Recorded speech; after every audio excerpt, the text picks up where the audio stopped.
dream, kekuatan impian. Kemudian yang kedua adalah the power of focus. fokus. Kalau sudah punya impian, punya goal yang jelas, maka pasti fokus. Fokus itu tidak akan pernah terjadi kalau kita tidak punya goal yang jelas. Benar Pak? Enggak? Dan fokus itu tidak akan pernah terjadi kalau kita tidak tahu posisi kita saat ini. Jadi kita harus mengenali diri kita. Kemudian yang ketiga adalah the power of learn.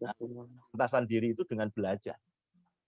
Ya, terus keempat adalah the power of mind. Ya, kekuatan berpikir. Nah, ini terus menerus biasa. Coba potensi ini yang membedakan manusia beda dengan hewan. Ya. Kalau belajar hewan itu bisa belajar, tapi belajarnya dengan proses pengulangan.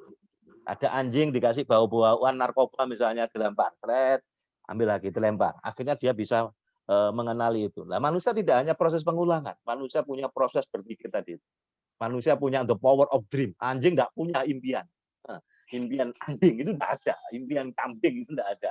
Maka kalau ada manusia tidak punya impian, manusia tidak mau fokus di dalam hidupnya, manusia tidak mau belajar, manusia kemudian tidak menggunakan pikirannya, maka derajat dia bisa lebih rendah daripada hewan. Tadi saya guyonan, helm dipakai di kepala, tapi dipakai di dengkul gini.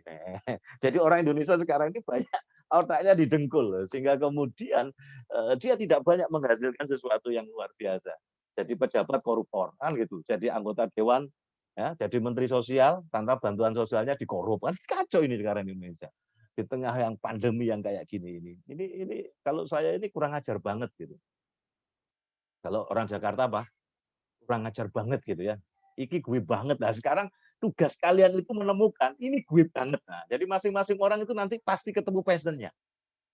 Nah, tugas kalian sekarang adalah bagaimana kamu menemukan ini gue banget gitu. Ya, masing-masing itu harus menemukan ini gue banget bagi diriku. Nah, sebelum masuk ke sana, saya akan jelaskan tadi itu. Harus kenali potensi dasar kamu. Kalau tidak, ya wes, bablas angin nih kalau kata orang Kediri ya, kata orang Jawa. Ya. Terus kelihatannya rohani tapi roh halus. Ya apa mana Pak? Nasib begini. Ini kelihatannya rohani tapi roh halus ini. Baik, sambil nanti absennya.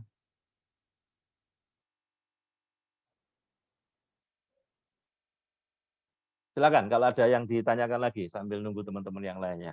Coba videonya dibuka teman-teman sekalian. Saya ingin foto dulu karena nanti absennya saya harus absen. Nanti absennya juga nanti diisi ya di grup.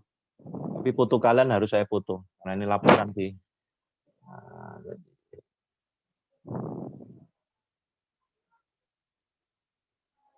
Silakan kalau ada yang ditanyakan, monggo. Ini Mas Wadud baru masuk ini ya. Pak, saya mau bertanya, Pak. Ya, siapa ini? Ari, ayo Ari. Ya, saya juga sering membaca buku gitu, Pak. Tertarik banget itu. Bahkan berkunjung di Kediri ini banyak persakaannya. Nah, saya itu tertarik dengan kekuatan pikiran alam bawah sadar, Pak. Nah, itu katanya dibandingkan otak sadar atau pikiran alam sadar, itu lebih besar pengaruhnya pikiran alam sadar, bawah sadar. Ibaratnya itu ibaratkan gunung es, yang atasnya itu kecil tapi di bawahnya itu besar. Nah, yang saya tanyakan itu cara untuk memasukkan supaya tertanam di pikiran bawah sadar impian kita itu bagaimana, Pak? Karena hidup tadi kan kalau nggak punya impian, nggak ada semangatnya, nggak ada fokusnya, dan lain-lainnya gitu. Iya, bagus pertanyaan kamu. Jadi coba Mas Ari tadi lihat slide saya. Coba saya buka lagi ya. Saya share dulu slide-nya ya. Ya, kelihatan ini ya. Kelihatan ya. The power dream itu masuk di mana? Kekuatan akal apa enggak? Ya. Termasuk, Pak. Ya. Tadi kan saya sebutkan, pikiran itu ada pikiran sadar, ya, dan pikiran apa? Alam bawah sadar. Nah, pikiran sadar itu adalah awal pertama kita menyerap informasi, mengolahnya, ya, kemudian menyimpannya. Nah, menyimpannya di mana? Alam bawah sadar, kan gitu. Bagaimana agar the power of dream, kekuatan impian Anda itu masuk di alam bawah sadar Anda? Maka tidak cukup kemudian Anda mengatakan, saya punya impian, saya ingin jadi ini. Tidak cukup, teman-teman sekalian. Apa yang harus kita lakukan? Saya seringkali di dalam pelatihan itu, buatlah proposal hidup kamu. Kalau dulu ketika kita kuliah atau ketika masih mahasiswa ya, atau ketika kita sekolah, kita pernah buat kegiatan kan? Nah, setiap membuat kegiatan kita mesti buat proposal apa enggak? Yang ditujukan kepada kepala sekolah ya, yang ditujukan pada rektor. Lah kenapa kita tidak membuat proposal hidup yang kita tujukan kepada Allah Subhanahu wa taala? Maka Anda tulis proposal hidup Anda tulis impian Anda tempel di tempat yang sering Anda lihat. Anda baca setiap hari, Anda baca setiap malam. Masukkan di dalam alam bawah sadar dengan cara memejamkan mata. Ya, dipegang, ambil nafas dalam-dalam kayak gini, kemudian ambil nafas, setelah itu keluarkan pelan-pelan dengan kalimat syukur. Alhamdulillah ya Allah, sebut 10 kesyukuran sebelum kita tidur. Setelah itu sebut impian Anda. Sampai benar-benar seakan-akan itu akan terjadi. Alhamdulillah ya Allah, tahun 2025 saya akan menjadi ini ya Allah. Alhamdulillah ya Allah, saya sekarang berada di Makkatul Mukarramah. Saya di Madinatul Munawwarah. Benar-benar Anda melihat, merasakan agar masuk di dalam getaran frekuensi Anda. Oke, bisa dipahami? Sebut satu persatu setiap malam. Saya sampaikan pengalaman ini ketika proposal hidup itu saya tulis 1 tahun 2009, benar-benar apa yang terjadi dalam proposal hidup itu yang saya tulis itu diijabah oleh Allah Subhanahu wa taala. Dan setiap pekan saya itu datang di Gramedia di Surabaya, Jalan Basuki Rahmat itu, saya pegangi buku bestseller itu. Kemudian saya sambil menjamkan mata, saya tampil nafas, alhamdulillah ya Allah, satu saat ya Allah saya akan ada talk show di Gramedia ini. Sampai saya sempat dibangunkan. Jadi saya berdiri itu sambil menjamkan mata, dibangunkan oleh pegawainya Gramedia. Pak, Bapak kok tidur sambil berdiri? Padahal sebenarnya saya melakukan apa? Afirmasi. Saya mau memasukkan ke alam bawah sadar saya. Betul, teman-teman sekalian, tahun 2009 akhirnya buku saya diterbitkan oleh imprint Gramedia dan saya diminta talk show di Gramedia Surabaya, Jalan Basuki Rahmat itu. Akhirnya terus berkembang sampai saya kemudian diundang di berbagai kota. Awalnya dari apa? Impian, the power of dream. Tetapi bukan hanya disebutkan, ditulis, divisualisasi. Agar getarannya begitu luar biasa. Jadi kalau bahasanya doa itu, Allah kan sudah janji, ud'uni astajib lakum. Jadi doanya bukan dengan lesan, Mas. Bukan disebut lesannya, tapi masuk di alam bawah sadarmu tadi. Nah itu caranya. Bagus pertanyaannya Mas Ari. Bisa dipahami ya? Bisa Pak, bisa. Terima kasih. Sip, clear? Coba, nanti coba masing-masing buat proposal hidupnya, wis. Masing-masing buat proposal hidupnya, lakukan setelah sholat malam, sholat hajat, tulis saja proposal hidup kamu, mintakan sama Allah, jangan diedit, biarkan mengalir. Karena di situ biasanya ada setan tidak suka. Apa nanti biasanya dalam pikiran kita? Medeni ini, wes gak mungkin nih. Kata-kata gak mungkin, medeni nih. Karena saya ngalami. Saya ngalami. Jadi tulis saja itu. Terus boleh dikirim ke saya. Jadi kirim ke alamat email saya. Nanti saya baca, saya doakan ya. Nanti disimpan itu. Kalau ada figura, taruh di kamarmu, di asrama kamu itu. Kasih figura yang bagus. Yang setiap hari kamu bisa lihat. Nanti ketika lihat itu pasti ada motivasi. Benar apa enggak? Nanti akan terjadi diolok-olok oleh temanmu. Wah, gak mungkin. Iya Pak, benar Pak. Kurung ini kok jadi pembicara. Saya dulu digitukan. Gak mungkin jadi trainer, jadi penulis, diolok-olok. Itulah pemicu kamu untuk membuktikannya. Untuk semangat. Nah, kalau udah kayak gitu akan masuk di alam bawah sadar. Bukan sekedar pikiran sadar saja. Kalau udah masuk di alam bawah sadar, dia akan menggerakkan potensi kamu. Karena sebenarnya hakikatnya adalah yang menggerakkan Allah. Allah itu akan menuruti persangkaan siapa? Hambanya. Tinggal kita berprasangka yang baik atau tidak pada Allah. Sip, Mas Ari Gunawan? Baik Pak, baik Pak. Oke, yang lainnya. Ini baru menjelaskan the power of dream, kekuatan the power of dream, kekuatan akal itu. Dengan kekuatan akal itu manusia ternyata memiliki 4 the power. The power of dream, kekuatan impian, the power of focus, kemudian the power of learn, dan the power of mind, kekuatan berpikir. Baik, silakan. Ada lagi yang ditanyakan? Jarang-jarang dapat mata kuliah kayak gini kan? Nanti ngantuk aja ya, masuk ngantuk ini. Oke, silakan. Saya sering kali nganalogkan gini teman-teman sekalian. Kalau orang itu tidak punya impian, orang itu tidak punya goal, orang itu tidak punya target, dia tidak punya visi hidup yang jelas, maka pasti dia tidak punya impian yang jelas. Kalau dia tidak punya impian yang jelas, itu seperti orang main sepak bola, tapi tidak ada gawangnya. Umpan ke depan, kasih nomor 7, melewati beberapa pemain, tendang, apanya yang belum ada gawangnya. Atau saya seringkali menganalogkan kalau orang itu punya impian, orang tidak punya impian, tidak punya goal yang jelas, itu seperti orang naik taksi. Saya keluar rumah, ke jalan raya saya bilang, taksi. Nah, begitu taksi itu berhenti, terus kemudian saya masuk, kemudian tukang taksinya tanya, Bapak mau kemana? Nah ini masalahnya. Saya juga tidak tahu mau kemana. Kira-kira supir taksinya ikut stres apa enggak? Jangan-jangan yang naik ini orang gila. Maka kata Imam Asy-Syafi'i, orang hidup itu, kata Imam Asy-Syafi'i, kalau orang hidup itu hanya sekedar makan, minum, tidur, dan bekerja, dia tidak memahami hakikat hidupnya, dia tidak memahami tujuan hidupnya yang sesungguhnya, maka orang yang semacam itu, kata Imam Asy-Syafi'i, layak ditakbirkan 4 kali. Allahu Akbar. Allahu Akbar. Takbir 4 kali sholat jenazah apa enggak? Halo? Takbir 4 kali sholat jenazah apa enggak?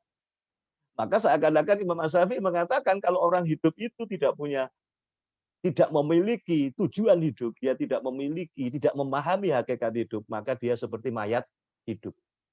Ya, zombie, ya, mayat-mayat hidup dia bergentayangan.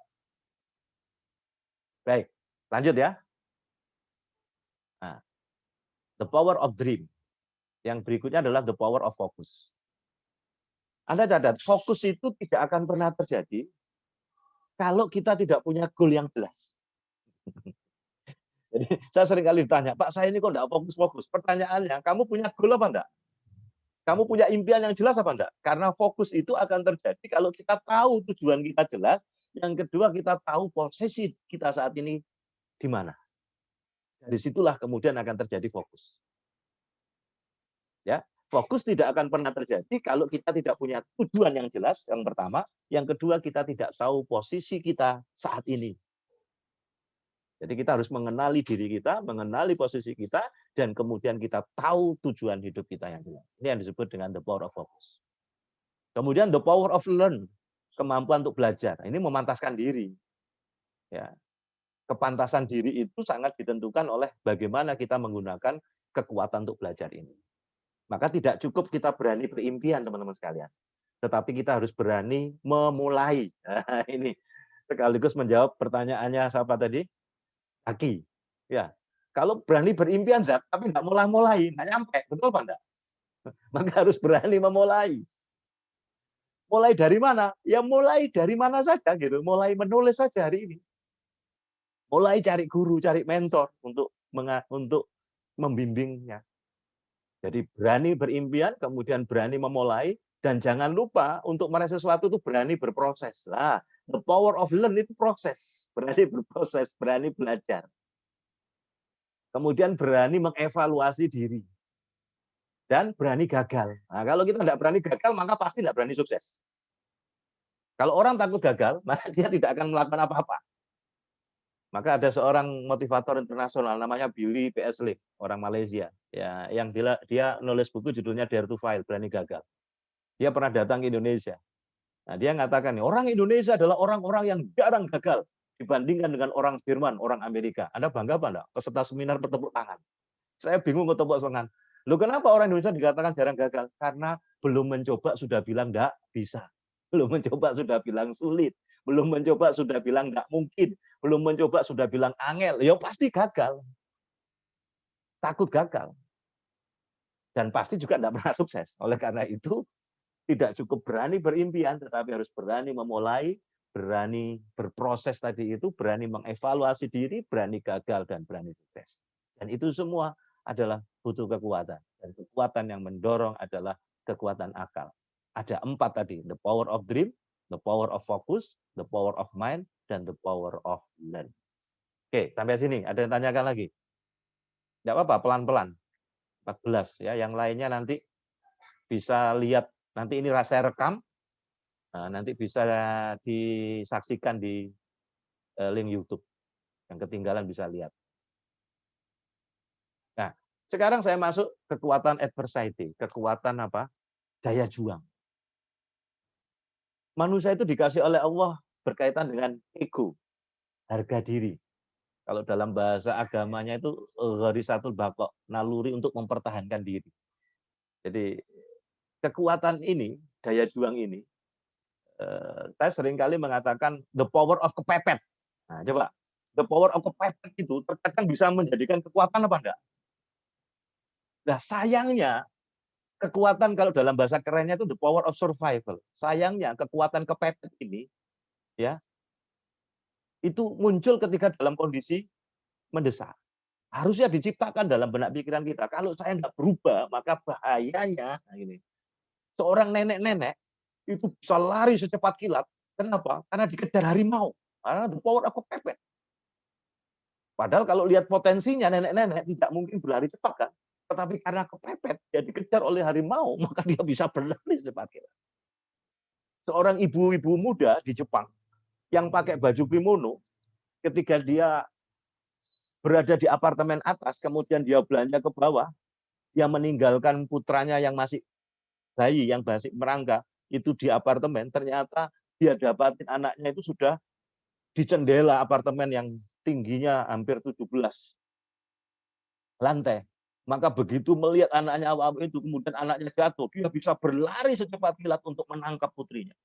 Dan pas saat itu dilihat oleh media massa Jepang, kecepatan larinya itu mengalahkan apa pelari sprint, pelari apa tercepat di dunia.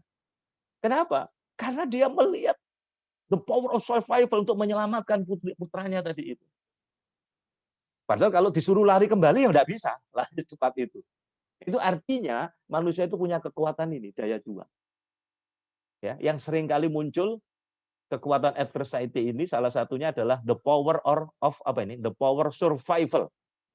Ya, kalau bahasa saya apa tadi? The power of kepepet.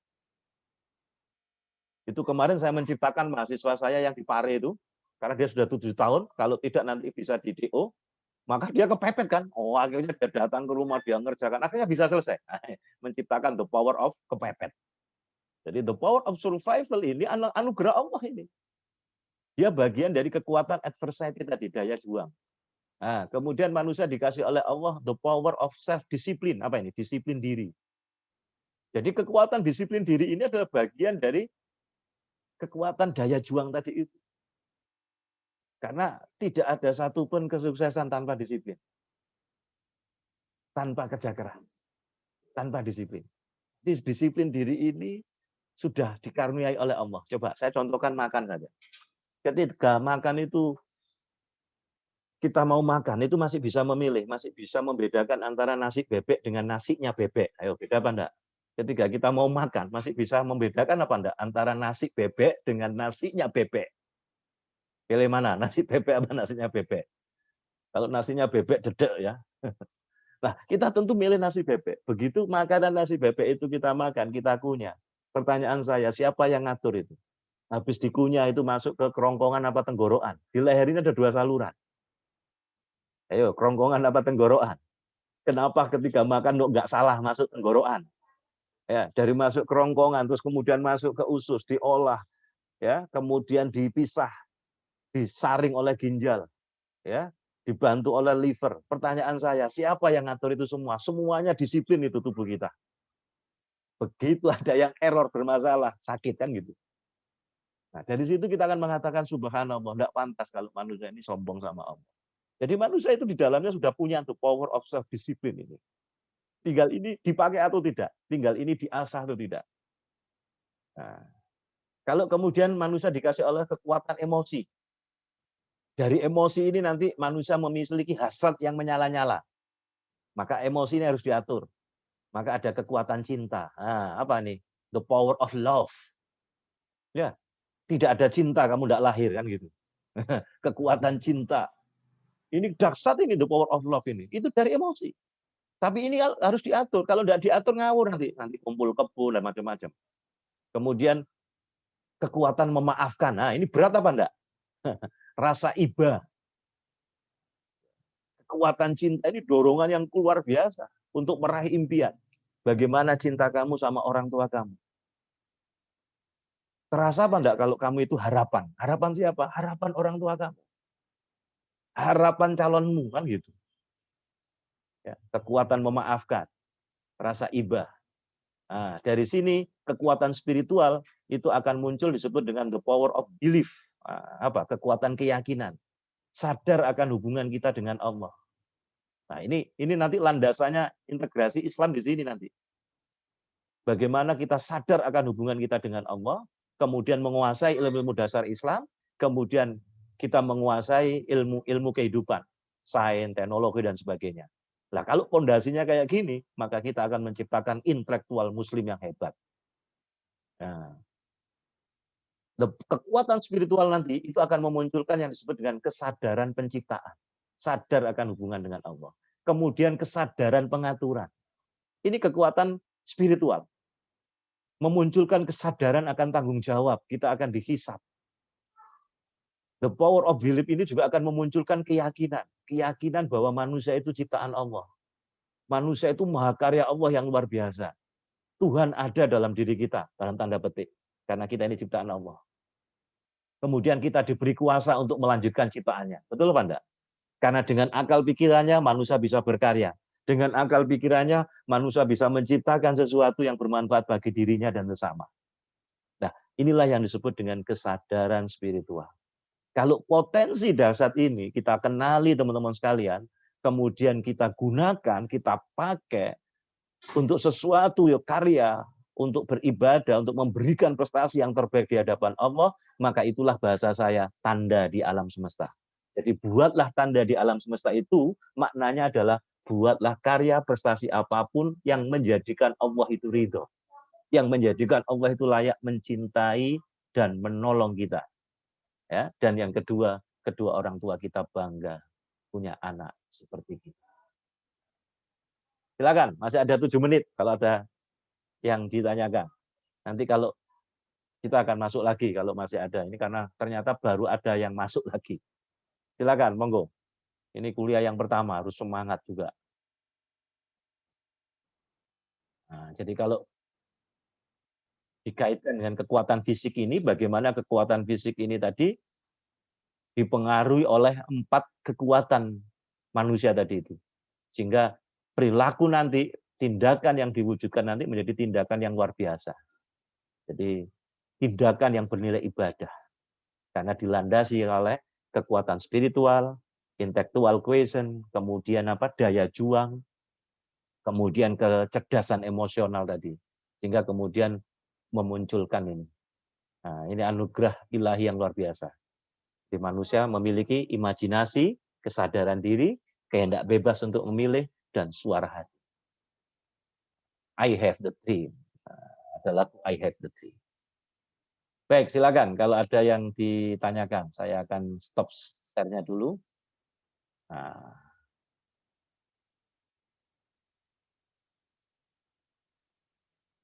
Masih ada waktu 6 menit, teman-teman sekalian. Kalau mau masuk lagi, mungkin kita monggo tanya jawab.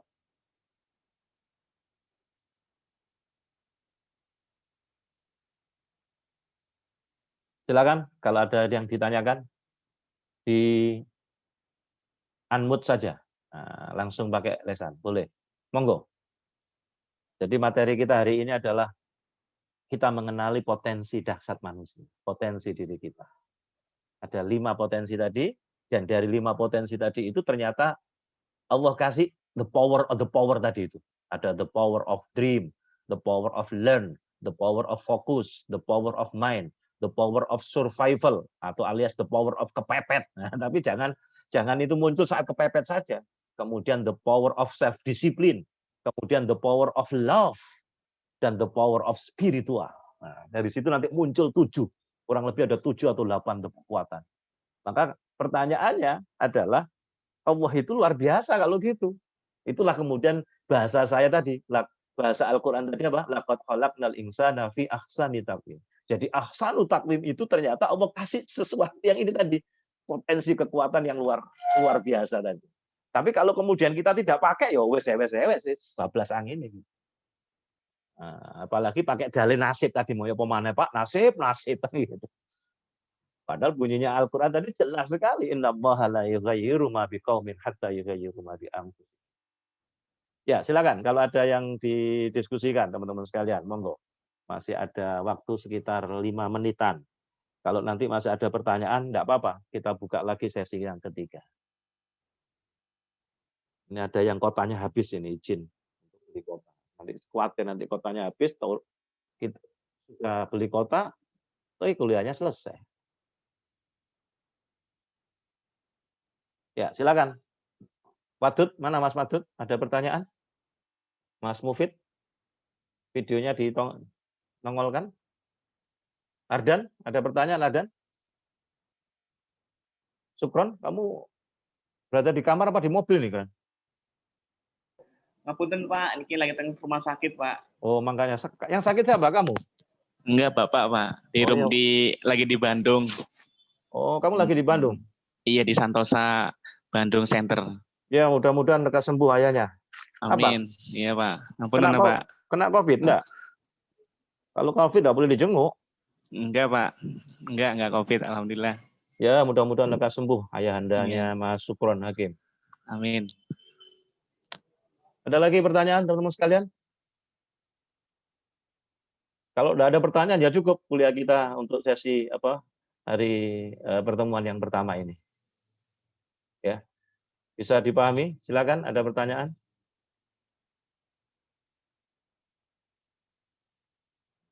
Mas Ardan? Ali Rohman? Ardan di rumah apa di pondok, Ardan? Di pondok, Pak. Oh, di pondok. Di mana? Sekmedal nih. Kulo Lirboy Al-Marusia. Oh, Al-Marusia. Ali di mana, Ali? Ali Rohman? Di rumah, Pak, nih, Pak. Di rumah mana? Kamu asli mana, Ali? Ngawi, Pak. Oh, Ngawi. Ngawi, Pak. Sudah lama saya. mertua. Oh, sudah lama saya nggak ke Ngawi. Saya sering kali diundang di Ngawi. Acara apa, Pak? Badan Narkotika. BNN. Badan Narkotika Nasional apa? Untuk relawan.